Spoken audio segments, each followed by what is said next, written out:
Hello students, कैसे हैं आप सभी। मैं रवि आपका अपने यूट्यूब चैनल इंग्लिश मस्ती बाय रवि में स्वागत करता हूं। बच्चों, आज हम देखेंगे फायर हिम का पार्ट 2। कल हमने फायर हिम का पार्ट 1 देख लिया था, जिसमें हमने कवि के परिचय को जाना था कि कवि का जन्म कब हुआ, कवि कहाँ से बिलोंग करते हैं, कवि किस प्रकार की कविताएं लिखते हैं, कवि को क्या क्या अवार्ड मिला हुआ है। ठीक है, तो हमने कवि की ओवरऑल जानकारी ले ली थी। आज हम देखेंगे फायर हिम का पार्ट 2, जिसमें हम ये जानेंगे कवि जो है वो जो कविता लिखे हैं वो क्या है। तो इस समय जो भी स्टूडेंट्स अपने लाइव प्रीमियर क्लास को देख रहे होंगे, वह इस वीडियो का लिंक जो है वह अपने जितने भी दोस्त हैं, जितने भी आपका व्हाट्सएप ग्रुप है, टेलीग्राम ग्रुप है, जहां भी है वो ज़्यादा से ज़्यादा शेयर कर दीजिए, ताकि सभी लोग इस क्लास से जुड़ सकें और सभी लोगों को फायदा हो सके। तो चलिए हम लोग आज की क्लास को शुरू करते हैं। आज का जो अपना क्लास है फायर हिम का पोयम। तो देखिए बच्चों, इस कविता में क्या क्या बोला जा रहा है। ये कविता काफी इंटरेस्टिंग है ना। इसको पढ़िए, समझिए जैसे जैसे समझा रहे हैं और ध्यान से वीडियो को देखिए। सबसे पहले तो फायर हिम मतलब क्या होता है। फायर मतलब होता है आग और हिम मतलब होता है गुणगान करना, बखान करना, है ना। तो इस कविता में कवि जो है के अंदारूवाला ये अग्नि क्या क्या करती है, आग क्या क्या करती है उसका बखान किए हैं। कैसे आदमी को डराती है, कैसे अपना वो काम करती है, उसके बारे में कवि बताए हैं और उसको मानव जीवन से जोड़ करके दिखाने का कोशिश किए हैं। जैसा कि आपको पता है, ये जो कवि हैं ये पीछे भी बताएं कि किस प्रकार का पोयम लिखते हैं। तो लव वाला पोयम लिखते हैं, है ना, डोमिनेशन वाला पोयम लिखते हैं, प्लाइट ऑफ ह्यूमन बीइंग्स मतलब कि मानव जीवन की जो दुर्दशा है उससे संबंधित जो है पोयम लिखते हैं। और ये जो पोयम लिखते हैं वो काफी इसमें इंटेंसिटी होती है और विगोरस होता है। मतलब कि इनका जो पोयम होता है वो काफी जोरदार तरीके से, काफी कटाक्षपूर्ण पोयम होता है। देखिए क्या बोल रहा है। सबसे पहले तो हम लाइन बाय लाइन पढ़ेंगे, उसके मीनिंग्स को देखेंगे, उसके बाद हम हिंदी को समझेंगे। बोल रहा है the burning ghat erupted phosphorescence and wandering ghost lights frightened passer-by as moonlight sculled among the bones। अब समझिए थोड़ा ये कितना इंटरेस्टिंग चीज है और ये हम लोग के जीवन में घटित भी होता है और हम इससे डरते भी हैं। क्या बोल रहा, द बर्निंग घाट इरप्टेड फास्फोरेंसेस। इसका मतलब समझिए कि बर्निंग घाट मतलब होता है श्मशान घाट। बर्निंग घाट मतलब क्या होता है, श्मशान घाट। अब बर्निंग घाट में बोला है कि फास्फोरेंस जो है वो इरप्टेड हो गया है, मतलब कि फास्फोरस जो है वो जल उठा। मतलब कि वो फास्फोरस जो है वो हल्का हल्का धीमे धीमे जल रहा है। ये देखिए इस तरीके से फास्फोरस जलता है। फास्फोरस एक पदार्थ होता है जो आप केमिस्ट्री में पढ़ते हैं, वही फास्फोरस है। और हमारे बॉडी के बोन में फास्फोरस होता है। हमारा जो देखिए बॉडी है, बॉडी का जो अंदर बोन है, बोन में फास्फोरस होता है। तो जब लोगों को जलाया जाता है ना, तो उसका जो हड्डी है, हड्डी से फास्फोरस बाहर निकलता है और फास्फोरस जैसे ही हवा के संपर्क में आता है तो वो जल उठता है। और लोग यदि गुजरते हैं बर्निंग घाट्स मतलब शमशान घाट के पास से, तो फास्फोरस जलते देखते हैं तो बोलते हैं देखो देखो भूत है, वो भूत है ना। इस तरीके से उनको डर लगता है, लेकिन एक्चुअली में वो भूत कुछ नहीं होता है, वो फास्फोरस होता है जो हवा के संपर्क में आते ही क्या होता है, जल उठता है। तो लगता है लोगों को देखो भूत है, भागो भागो, वहां से कुल भागने लगता है, डर लगता है लोगों को, है ना। आप लोग भी सुने होंगे बहुत सारी कहानियां। ये देखिए इसी तरीके से फास्फोरस जलता है। तो यही बोल रहा था बर्निंग घाट इरप्टेड मतलब होता है फूटना, है ना। जैसे वॉल्केनो इरप्शन होता है, मतलब कि ज्वालामुखी विस्फोट होता है, तो उसको भी इरप्शन ही बोलते हैं। इरप्टेड मतलब क्या होता है, फूटना या जलना धीमा धीमा। और फास्फोरेंसेस मतलब होता है फास्फोरस जो हल्के से जलता है। तो वही बोल रहे हैं द बर्निंग घाट इरप्टेड फास्फोरेंस। और बर्निंग घाट जो है उसमें फास्फोरस जो है वो फूट पड़ता है, जल पड़ता है। And wandering ghosts lights frightened passers by. Frightened मतलब होता है भयभीत करना, पासर्स बाई मतलब होता है राही, पथिक, राहगीर जो उस रास्ते से गुजरते हैं। वांडरिंग मतलब होता है ऐसे ऐसे हिलना। और घोस्ट मतलब क्या होता है, भूत। और लाइट मतलब प्रकाश। देखते हैं आप लोग भी आग कैसे जलता है, ऐसे ऐसे आग जलता है ना, तो वो देखने में लगता है, जब स्मशान घाट में जलता है तो लगता है अरे भूत ही तो है ना, जो जिससे लोग डर के भागते हैं दूर, है ना। तो वही चीज बोला, and wandering ghost lights frightened passers by, और उस रास्ते से जो भी पथिक गुजरते हैं उसको वो आग जो है वो डराता है ना। पथिक को, राहगीर को देखने में यही लगता है, जो भी ट्रेवलर्स उस रास्ते से गुजरते हैं उनको देखने में वही लगता है कि अरे ये तो भूत है, और ऐसे ऐसे और होता है, और वो भी शमशान घाट में, तो लोग तो और डर जाते हैं, डर के तो भागना जो शुरू करते हैं, पूछो ही मत, है ना। वो डर जो होता है गजब का होता है। And moonlight auscultated among the bones, auscultated मतलब होता है डूबना, अस्कल्टेड मतलब क्या होता है, डूबना। और देखिए जब लाशें जलती है स्मशान घाट में तो क्या होता है कि लाशें तो पूरा आपका स्किन वगैरह, चमड़ा वगैरह जो है वो जल जाता है, लेकिन बोन, हड्डी को जलने में थोड़ा टाइम लगता है, ठीक है ना। तो हड्डी जो है वो बचा रहता है, और जब उस पर चंद्रमा का प्रकाश पड़ता है तो हड्डी चमकता है ना, और हड्डी जो है वो चंद्रमा के प्रकाश में डूब जाता है, तो लोगों को डर और लगता है ना। आप भी चांदनी रात वाला बहुत सारा भूत वाला मूवी देखे होंगे कि अमावस्या की रात होती है ना, ये चंद्रमा आता है, चंद्रमा जो है वो नहीं होता है तो भूत जागृत हो जाता है, ऐसा कुछ कहानी आप भी सुने होंगे। तो वो सब मनगढ़ंत कहानियां होती हैं, वैसा कुछ बात होता ही नहीं है। एक्चुअली में हमारे बॉडी से जो फास्फोरस निकलता है, वही फास्फोरस जब हवा के संपर्क में आता है तो जल उठता है, और हड्डियां जो है वो स्मशान घाट में यदि जलती है तो पूर्णतः जलने में उसको टाइम लगता है। तो वो जब ऐसे स्मशान घाट जहाँ चीता जलता है वहां पे जो है वो जब उस पे प्रकाश पड़ता है, सूरज का प्रकाश, तो हड्डियां उसमें डूबती है, और हड्डी उजला उजला होता है तो थोड़ा सा चमकता भी है। और सूरज जो मून लाइट है उसका भी प्रकाश कैसा होता है, वो भी कुछ व्हाइट व्हाइट टाइप का होता है, तो चमकता है, तो लोगों को डर लगता है। और इसमें वही जो है आग के बारे में कवि बता रहे हैं कि जैसे ही आग जलता है ना, अचानक फूट पड़ता है फास्फोरस, तो लोग डर जाते हैं कि भूत ही तो नहीं सच में है ना। कुछ इस तरीके से देखिए फास्फोरस जलता है। और ये देखिए स्मशान घाट है जहां लाशें जलती है, और ये देखिए मून लाइट जो स्मशान घाट में पड़ता है। तो चलिए हम लोग नेक्स्ट स्लाइड देखते हैं और कवि क्या बता रहे हैं। तो पिछले स्टेंजा में हमने देखा कि आग जो है वो किस तरीके से आदमी को डराती है ना, भूत बन करके। और इस सारे कविता में आपको आग के बारे में ही जानने को मिलेगा, क्योंकि ये चैप्टर का नाम ही है फायर हिम, मतलब आग का गुणगान बखान। आगे देखिए क्या बोल रहा है, once a strolling at dawn past river bank and ghat we saw embers losing their cruel redness to the day as that swallows all half cooked limbs। अब समझिएगा, पहले मीनिंग देख लेते हैं इसमें से। अस्ट्रोलिंग मतलब होता है घूमने जाना, अस्ट्रोलिंग मतलब क्या होता है, घूमने जाना। डाउन मतलब होता है सुबह सुबह, डाउन का उल्टा डस्ट होता है, ठीक है। डाउन जो होता है DAWN, डाउन मतलब सुबह होता है, और इसका उल्टा क्या होता है, डस्ट, DUST, डस्ट मतलब शाम। रिवर बैंक मतलब नदी के किनारे, घाट मतलब वही बर्निंग घाट जहां होता है। साव मतलब क्या होता है, देखना। एम्बर्स मतलब होता है अंगारा। ये दो तरह का होता है, जब कोयला जलता है तब, या तो लकड़ी जलता है तब।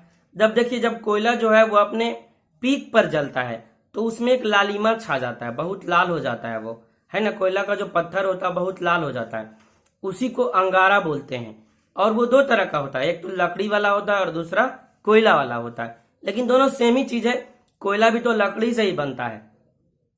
आगे देखिए, लूज मतलब होता है खोना। क्रूल रेडनेस मतलब होता है क्या, कि बहुत ज्यादा जो लालिमा होता है वो धीरे धीरे, आपको ही पता है कि कोयला जब जलता है तो एक समय वो पीक पे आता है, बहुत ज्यादा लाल हो जाता है, लेकिन दूसरे समय वो क्या होता है, उसकी जो ताव है बोल सकते हैं, उसका जो पावर है वो घटता है, तो वो जो रेडनेस है उसका धीरे धीरे कमता हो जाता है, आग उसमें धीरे धीरे कमता जाता है।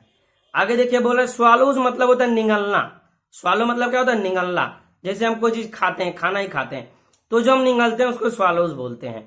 हाफ कुक्ड लिम्ड मतलब होता है आधा जला हुआ अंग।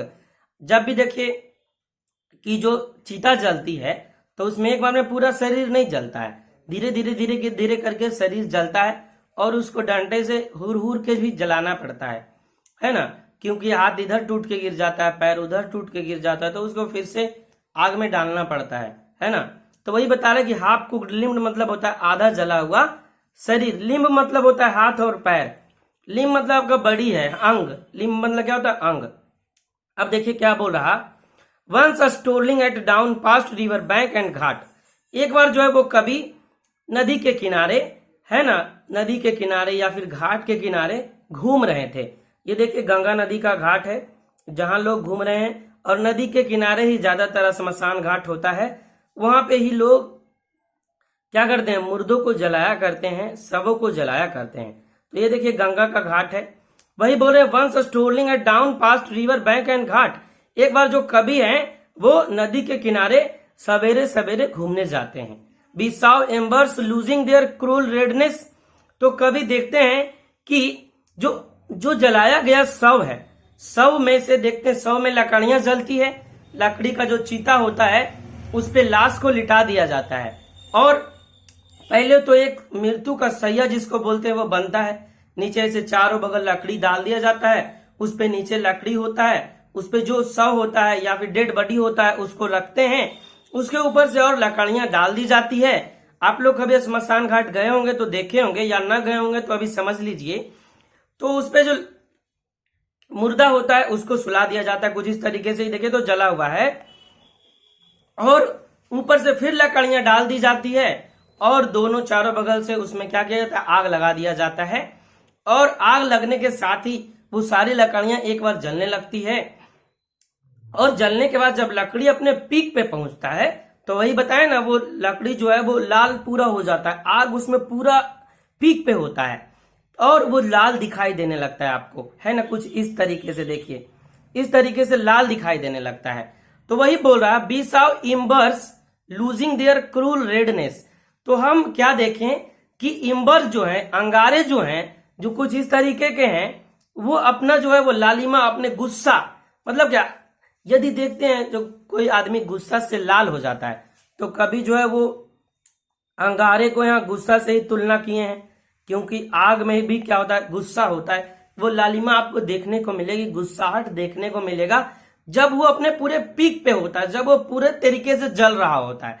तो कभी बता रहे हैं क्या कि हम देखें क्या कि जो इम्बर्स है, अंगारे हैं, वो अपना क्या हो रहे हैं, अपनी लालिमा को, अपना जो गुस्सा है उसको खो रहे हैं, मतलब कि धीरे धीरे जो आग है वो बुझ रहा है ना। एक समय जब आग जलता है तो काफी धुआं धुआं होकर जलता है, जब आग पूरी तरीके से जलने लगता है तो वही जो क्रूल रेडनेस है उसमें वो आ जाता है। फिर लास्ट में क्या होता है, वो जो आग है वो राख में बदलना शुरू होता है। तो आगे देखिए क्या बोल रहे हैं फिर, to the this is that swallow alls, और उसमें जो राख होता है वो सभी चीज को निगल रहा है। आपको भी पता है हमारा जो डेड बॉडी होता है उसको हम चीता पे जाके डालते हैं, और आग लगाने के बाद वो हमारा डेड बॉडी कहाँ गायब होता है, वो आग जो है उस डेड बॉडी को अपने आप में समा लेती है। नहीं, आपको भी पता है कि क्षितिजल पावक गगन समीरा और पंच तत्व से बना शरीरा, हमारा शरीर जो है पंच तत्व से बनता है और मरने के बाद वही पंच तत्व में विलीन हो जाता है। चाहे उसको हम आग में डाल करके विलीन कर देते हैं या जमीन में गड़ करके कर देते हैं, वो पंच तत्व में ही मिल जाता है।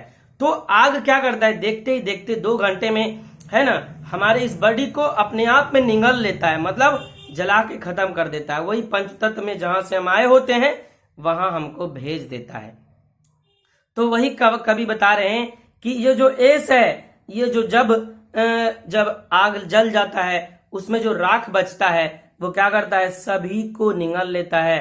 ऑल हाफ कुक्ड लिम, और जो भी आधा अधूरा जला हुआ अंग है, हाथ पैर जो आधा अधूरा जला हुआ है, वो सारे चीजों को आग क्या करता है, अपने आप में समा लेता है। तो आग का बखान यहाँ कभी आग के गुण को बता रहे हैं। आज तो हमारा बॉडी देखिए लिविंग है, तो लगता है कि लिविंग है, मरने के बाद इस बॉडी का कोई कीमत नहीं हो जाता है। इसको लोग क्या करते हैं आपको ही पता है, देखिए इस तरीके का जो चीता होता है उस पर जाके रखते हैं और आग लगा देते हैं, और पल मिनट 2 से 3 घंटे में आपका बॉडी जो है वो पंच तत्व में विलीन हो जाता है। मतलब क्या, कहाँ चल जाता है, आग अपने आप को, उस बॉडी को क्या करती है, अपने आप में समा लेती है। तो यहाँ भी कभी इस जो स्टेंजा है उस माध्यम से वही बोल रहे हैं कि कि जो अंगारा है, जो इम्बर्स है, वो अपना क्रूलनेस खो रहा है और धीरे धीरे एस में बदल रहा है। और जो एस है वो जितने हमारे शरीर का अंग है, लिम्स है, और आधा अधूरा जो जला हुआ है, जो पूरा जला, उसको अपने आप में क्या कर रहा है, आग समेट रहा है। कुछ इस तरीके से देखिए ये आदमी जो है क्या कर रहा है, मतलब कि एक एक अंग को जला रहा है अच्छे तरीके से, वो हाथ में एक डंडा लेकर के। ठीक है, बढ़ते हैं नेक्स्ट स्लाइड में। नेक्स्ट स्लाइड देखिए, इसमें कवि क्या बोल रहे हैं। Bore witness to the fires debauchery, my father said, you see those half burnt finger and bone stubs, the fire at time forgets its dead. अब पहले मीनिंग देखते हैं, इसमें कुछ अच्छा मीनिंग है। बोर मतलब होता है परेशान करना, विटनेस मतलब होता है गवाह, जैसे आई विटनेस नहीं होता है, सबूत जिसको बोलते हैं, प्रत्यक्षदर्शी जिसको बोलते हैं, वो विटनेस होता है। ठीक है, फायर्स डिवोचरी मतलब होता है आग का वो जो है भ्रष्टाचार वाला व्यवहार, आग का अनैतिक व्यवहार। डिवोचरी मतलब होता है अनैतिक व्यवहार। आगे देखिए, हाफ बर्न्ट फिंगर मतलब होता है आधा जली हुई उंगली। बोन स्टब, बोन पूरा नहीं लिखा हुआ है, बोन भी हो या नहीं हो जाएगा। बोन स्टब मतलब होता है हड्डी का टुकड़ा, है ना। फॉरगेट मतलब भूलना, और डेड मतलब मरा हुआ। कभी बोल रहे हैं कि आग के इस अनैतिक व्यवहार को देखकर मेरे पिताजी परेशान हो गए, है ना। आग का कैसा अनैतिक व्यवहार था, है ना। आग का कैसा अनैतिक व्यवहार था जिसको देख करके मेरे पिताजी, है ना, जो वो परेशान हो गए। जिसको आग जो है वो मेरे पिताजी को परेशान होने पर विवश कर दिया। तो आग का कैसा यह भ्रष्टाचार वाला व्यवहार है, कैसा अनैतिक व्यवहार है, कैसा इमोरल बिहेवियर है आग का, है ना। डिबॉचरी मतलब बोल सकते हैं इमोरल बिहेवियर। तो बोल रहा क्या कि मेरे पिताजी बोल रहे हैं, you see those half burned fingers, तुम देख रहे हो इन अध जली उंगलियों को। मतलब लाश को जब जलाया जाता है तो आप देखिए जो लाश है वो सीधा तो होता नहीं है, वो एक बार आदमी जैसे मर जाता है उसका बॉडी वैसा ही रह जाता है। यदि मुड़ा हुआ है तो मुड़ा हुआ ही रह जाएगा, पैर यदि मुड़ा है तो मुड़ा, सीधा है तो सीधा ही रहेगा। क्योंकि हमारे शरीर में ऑक्सीजन का सप्लाई बंद हो जाता है तो बॉडी जो है वो जस का तस रह जाता है। ना तो आप उसको जैसे अभी ऐसे हिला रहे हैं तो उस समय ना ऐसे से ऐसे कर सकते हैं, कुछ नहीं आप कर सकते हैं। वो जिस तरीके से है उसी तरीके से होता है और उसी तरीके से उसको जो है वो मृत्यु शैया पर जो अर्थी होता है उस पर डाल दिया जाता है। देखिए कुछ इस तरीके से जो है वो लाशें जलाई जाती है। यहाँ भी 3 पिक्चर हम लिए हैं। और आग का जो वखान है वो कभी क्या बोल रहे हैं कि you see those half burned fingers, तुम देख रहे हो इन अध जली उंगलियों को। मेरे पिताजी मुझसे बोल रहे हैं एंड बोन स्टब्स, और उन हड्डी के टुकड़ों को देख रहे। The fire at time forgets its dead, आग जो है इस समय भूल ही गया है कि जो आदमी है वो मरा हुआ है ना। आग को ध्यान में नहीं है कि आदमी मरा हुआ, उसको भी हमको जलाना है। तो वो क्या करता है, आधा जला हुआ उंगली को छोड़ दिया है, हड्डी का टुकड़ा को छोड़ दिया, उसको अच्छी तरीके से जलाया नहीं, है ना। मतलब आग को जो कवि हैं वो एक जीवित मानव की तरह प्रस्तुत कर रहे हैं, है ना। बता रहे हैं कि आग क्या क्या करता है। आग जो है भ्रष्टाचार करता है। आपको भी पता है आग भ्रष्टाचार कर सकता है क्या। आग जो वो अनैतिक व्यवहार कर सकता है। अनैतिक व्यवहार कौन करेगा, आदमी, हम आप जैसे लोग, है ना। बुरा कौन करता है, आदमी। सबसे अगर दुष्ट कोई होता है तो आदमी होता है ना। अपने स्वार्थ के लिए वो किसी हद तक गिर जाता है। तो आग को जो है वो कभी आदमी के रूप में प्रस्तुत किए हैं और बताए हैं, है ना। उनके पिताजी उनसे बोल रहे देखो तो ये आग क्या करता है, ये अधजली उंगलियों को छोड़ देता है, ये क्या कर रहा है, बोन जो है वो आधा जला हुआ छोड़ दिया है। क्या आग भूल गया इस समय कि ये जो आदमी है वो मरा हुआ है ना। आग को याद नहीं कि आदमी मरा हुआ है, उसको भी जलाना है ना। तो कभी जो है वो आग को आदमी के रूप में प्रस्तुत कर रहे हैं और बता रहे हैं कि आग जो इसमें भूल ही गया है कि जो आधा जली उंगलियां हैं, जो बचा हुआ हड्डी है, वो तो जलाए नहीं, उसको भी जलाना है। ठीक है, फिर देखते हैं नेक्स्ट स्टेंजा, नेक्स्ट स्लाइड में कवि और क्या बता रहे हैं। आगे देखिए बच्चों, कभी क्या बोल रहे हैं, a Zoroastrian I my child fingers clenched into a little knot of pain I swear to save from the scene of forgetfulness. Swear मतलब है, स्वेर मतलब जो शपथ लेना है ना, उसी का V2 है। तो जोरस्ट्रियन मतलब होता है पारसी, जो पारसी धर्म के लोग होते हैं उसको जोरस्ट्रियन बोलते हैं। चाइल्ड मतलब बच्चा, फिंगर्स क्लिंज्ड मतलब होता है फिंगर जो है वो टूट कर या फिर मुड़ कर, into a little knot of pain मतलब होता है एक दर्द भरी गांठ के रूप में बदल जाना।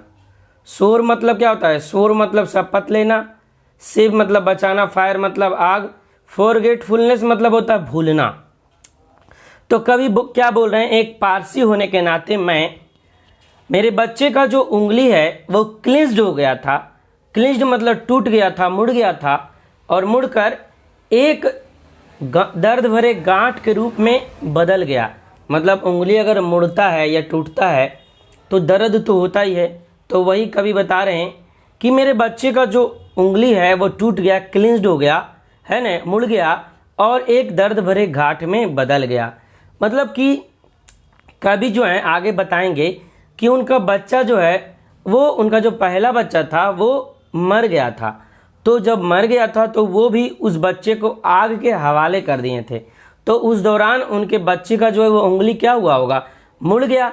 मुड़ गया यानी उंगली बच गया होगा। जैसे बता रहे हैं कवि कि आग को जो है वो भूलने की बीमारी है, कि आग जो है ये भूल ही जाता है कि कोई आदमी जो है वो मर गया और उसको पूरी तरह से जलाना है, आधा जला के छोड़ देता है। तो वही कवि बता रहे हैं कि मेरे बच्चे का जो उंगली है वो क्लिंज्ड हो गया और क्लिंज्ड होके एक लिटिल नॉट ऑफ पेन में बदल गया। मतलब मेरे लिए वो दर्द भरा, कवि के लिए दर्द भरा होगा।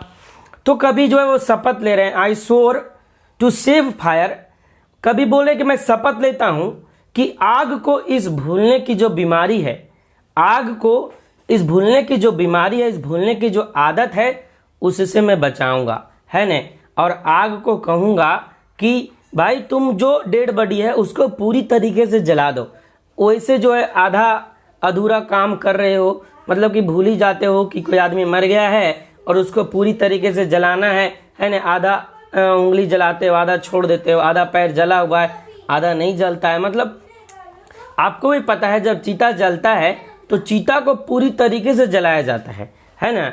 और वहाँ पे आदमी लोग रुक करके जो भी चीता को आग देने वाला होता है और जो डोम होता है एक तरह से, मतलब कि जो उसको करने वाला होता है, शव को जो आग लगाने के बाद हुर हुर के जलाता है, मतलब कि एक बांस का लकड़ी लिए रहता है और उससे जो है वो उनका जो भी मृत व्यक्ति होता है उसके शरीर इधर उधर टूट के जो गिरता है जलने के बाद, उसको फिर से जो बचा हुआ शरीर है उसको आग में डालता है ताकि पूरा का पूरा शरीर जल जाए, कुछ शरीर ना बचे। जो आग क्या करता है, भूलने का गलती करता है। तो कभी भी वही बोल रहे हैं कि आग जो है वो इस तरीके से भूलने की जो गलती करता है, इस भूलने की गलती से मैं आग को बचाऊंगा और आग को बताऊंगा कि आप जो है ये भूलने का पाप नहीं कीजिए। सीन मतलब क्या होता है, पाप। तो ये भूलने का जो है वो पाप नहीं कीजिए। आगे देखिए कवि जो है वो अपने बेटे के बारे में भी बताएंगे। बोल रहे हैं, it never forget and 20 years since as I consigned my firstborn to the flames, the nearest tower of silence was 1,000 miles। देखिए क्या बोल रहे हैं, इट नेवर फॉरगेट, यह हम कभी नहीं भूल सकते। क्या नहीं भूल सकते, एंड 20 years since, और उसको बीते हुए 20 साल हो गया। क्या, किसको बीते 20 साल हो गया? तो आगे देखिए कभी बता रहे हैं, I consigned my firstborn to the flames. Consigned मतलब सौंपना, कंसाइंड मतलब सौंपना। मेरा जो पहला बच्चा जन्म लिया था, फर्स्ट बॉर्न जो जन्म लिया था, उसको हम आग के हवाले कर दिए थे, फ्लेम में डाल दिए थे। क्यों? क्योंकि आपको भी पता है जो भी व्यक्ति मर जाते हैं उनको या तो आग में डाल करके पंच तत्व में विलीन कर दिया जाता है या तो फिर गड़ करके, है ना। दो ही तरह का विधि है अभी तक हम लोग के पास, है ना। एक या तो ताबूत में बंद करके गड़ देता है जमीन में, दूसरा क्या, नहीं तो जला देता है। और हिंदू धर्म की तरह भी पारसी जो धर्म है उसमें जलाने का ही क्रिया होता है ना। तो देखिए क्या बोल रहा कि हम ये कभी नहीं भूल सकते कि 20 साल पहले क्या हुआ था कि मेरा जो पहला जन्मा हुआ बच्चा था उसको हम इस आग के हवाले कर दिए, इस फ्लेम के हवाले कर दिए, है ना। The nearest tower of silence was 1000 mile. अब देखिए क्या होता है, लोग जब शव को जलाते हैं या जलाने जाते हैं शमशान घाट, है ना, तो जहाँ पे शव जल रहा होता है उससे कुछ दूरी पर एक चबूतरा टाइप का बना होता है। वहाँ पर जाके सभी लोग बैठते हैं, जिसको कभी जो है वो साइलेंस टावर ऑफ साइलेंस बोल रहे हैं, है ना। तो जब लाश में आग लगा दिया जाता है, शव को आग लगा दिया जाता है, तो उसको जलने में करीब 2 से 3 घंटे लगते हैं। तो उसके लिए क्या करते हैं लोग जो है वो कहीं वहाँ पे एक चबूतरा टाइप का बना होता है ना, या फिर बाहर जाइएगा तो दुकान वगैरह भी होता है, लेकिन जनरली गांव में जो शमशान घाट होता है वहाँ एक चबूतरा टाइप का बना होता है, वहाँ लोग जा कर के बैठते हैं। तो वही कवि बता रहे हैं कि हम तो आग के हवाले कर दिए बच्चे को अपना, और पास में ही एक साइलेंस टावर था, है ना, एक शांति का मतलब स्थल बोल सकते हैं, वहाँ जाके कवि जो है वो बैठ गए। कितना दूर था? 1000 माइल दूर था। देखिए आगे क्या बोल रहे हैं कवि, बोल रहे हैं कि the fire him said to me you stand for given broken yet rebellious I swore this time to save it from the scene of forgiving. अब देखिए फायर हिम मतलब क्या हो गया, फायर हिम मतलब हो गया आग का जो हम स्तुति कर रहे हैं। अग्नि जो है, अग्नि देवता है, वो अग्नि को हम लोग देवता मानते हैं। क्यों? क्योंकि देखिए ऐसे भी यदि आप अग्नि को देवता ना माने भगवान के दृष्टिकोण से नहीं, तो ये देखिए जितना भी हम चीज करते हैं सारा हमको उसी से तो प्रोवाइड होता है। हम जो खाना खाते हैं, ठीक है, तो पकता कहाँ से है, बनता कहाँ से? वो आग से ही बनता है। कोई भी चीज़ जो है वो आग में डाल के ही पकता है, बनता है। तो वो जो हम खाते हैं वो उससे हमारा शरीर चलता है, तो हम उसको देवता मान सकते हैं, है कि नहीं। एज अ भगवान की तरह से नहीं देखें तो देखिए कि वो हमारे लिए कितना उपयोगी है। जो हमारे लिए उपयोगी है मतलब हर एक दिन के लिए वो उपयोगी है, तो वो हमारे लिए देवता समान ही है। तो ये बोला the fire him said to me, अग्नि जो है, अग्नि का जो स्तुति है ना, अग्नि का जो हम भजन कर रहे थे, अग्नि आके मेरे से बोलता है। क्या बोलता है? ये देखिए अग्नि जो है, अग्निदेव है ना, ऐसे कोई कौन रह सकता है, अग्निदेव ही रह सकते हैं, है ना। तो अग्नि जो है वो आके मुझसे बोलता है you stand for given broken yet rebellious, है ना, तुम मुझे माफ कर दो, है ना। अग्नि जो है वो आके बोलते हैं कवि से, जब कभी बैठे होते हैं कुछ दूरी पे, है ना, टावर के पास, ऐसा कवि बता रहे हैं। मतलब कि कवि जो है वो अग्नि को एक आदमी के रूप में प्रस्तुत कर रहे हैं। तो आदमी है तो वो बोल भी सकता है कि नहीं। तो कवि जो ऐसे भी जो कविता होता है वो कल्पना से रिलेटेड ज़्यादा होता है। इसमें कुछ कुछ सच्चाई है, कुछ कुछ कल्पना भी है। ऐसे कल्पना ही है क्योंकि आग जो है, आग को तो हम साक्षात रूप में देख नहीं सकते। हाँ, वो आदमी का रूप नहीं, वो कृत्रिम चीज़ है, ठीक है। तो बोल रहे हैं कि fire him said to me, अग्नि जो है वो मेरे से आके बोला यू स्टैंड फॉर गिवेन, अब मुझको माफ़ कर दीजिए, है ना। हम कभी कभी विद्रोही हो जाते हैं, है ना, हम कभी कभी टूट जाते हैं, है ना। आई स्वेयर दिस टाइम, हम आपसे इस बार शपथ लेते हैं, हम आपको वचन देते हैं to save it from the scene of forgiving, हम अपने आप को इस जो पाप हम कर रहे हैं उससे अपने आप को क्या करेंगे? बचाएंगे। उससे आग को क्या करेंगे? बचाएंगे।